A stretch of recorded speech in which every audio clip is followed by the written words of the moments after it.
அம்சிகா பிள்ளைக்கான நீதி கேட்டு முதலாவது சொல்ல விருப்பப்படுறது நான் என்னன்னு சொல்லி சொன்னா, எங்க நாட்டில் போயா தினத்தன்று மதுபானம் மூடணும், அது ஒரு சட்டம். மீன் சாப்பிடக்கூடாது, அதெல்லாம் ஒரு சட்டம்.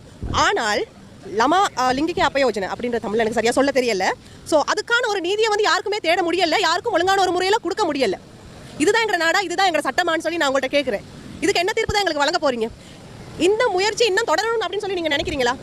அப்படி தொடரும்னு சொல்லி நினைக்கிறீங்க. நான் அப்படி இருந்தால் ஒழுங்கான ஒரு தீர்ப்பு நீங்கள் கொடுக்க மாட்டீங்க. இன்னைக்கு எங்களுக்கு தயவு செஞ்சு ஒழுங்கான ஒரு தீர்ப்பு எங்களுக்கு கொடுக்க வேணும்னு சொல்லி நான் உங்கள்கிட்ட தயவு செஞ்சு கேட்டுக்கொள்றேன். ஏன்னு சொன்னால் இன்னைக்கு அம்சிகா பிள்ளை வந்து உயிரிழந்ததுக்கு காரணம் மற்ற பிள்ளைகளுக்கு ஒரு நியாயம் கேட்டு, நீதியை கேட்டு, அதை தயவு செஞ்சு நல்லபடியாக வழங்குமாறு உங்களிடம் நாங்கள் கேட்டுக்கொள்கிறோம். இறந்து போன அம்சிகா மாணவியின் வழக்கின் எங்களுக்கு தெரியும்.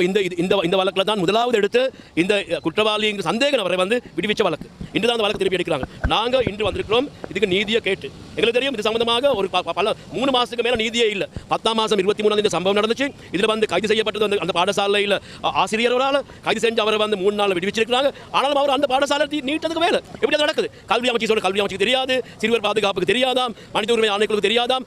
மாணவி ஒன்று இறக்க வேண்டுமா இப்படி தெரிய வர்றதுக்கு இப்போ இந்த சம்பவம் சம்பந்தமாக எந்த அவதானம் நீங்கள் கொடுத்துருந்தீங்க? அதை நாங்கள் சொல்ல இந்த மாணவிக்கு நீதி அவசியம். இப்போ எங்களுக்கு தெரியும் தற்போது இப்போ சில அரசு கட்சியில் ஒஃபிஷியல் ஃபேஸ்புக்கில் கூட இந்த ஒரு சந்தேக நபர் சம்பந்தமாக அவர் குற்றவாளி இங்கே நிரூபிக்கிறது காசு கொடுத்து விளம்பரம் செய்கிற ஒரு சூழ்நிலை இருக்குது. நாங்கள் உறுதியாக கூறுறோம், சிறுவர் பாலியல் குற்றச்சாட்டுக்கு உட்பட்டவங்கள் சம்பந்தமாக அரசியல் தலையீடுகள் அவசியம் இல்லை. இது நாங்கள் மாணவிகளை பாதுகாக்க வேண்டும். விசேஷமாக நாங்கள் சொல்கிறோம், இந்த வழக்கு தீர்ப்பு வந்து இலங்கையில் பாடசாலை மாணவர்களோட எதிர்காலம் இருக்குது. ஏன்னா வந்து இப்படி ஒரு மாணவிக்கு இப்படி ஒரு சம்பவம் நடந்து அது சம்பந்தமாக சொல்றதுக்கு ஒரு இடமில்லாமல் போயிருந்த சூழ்நிலை வந்திருக்குது. அப்போ இந்த தீர்ப்பால் எல்லா மாணவிகளும்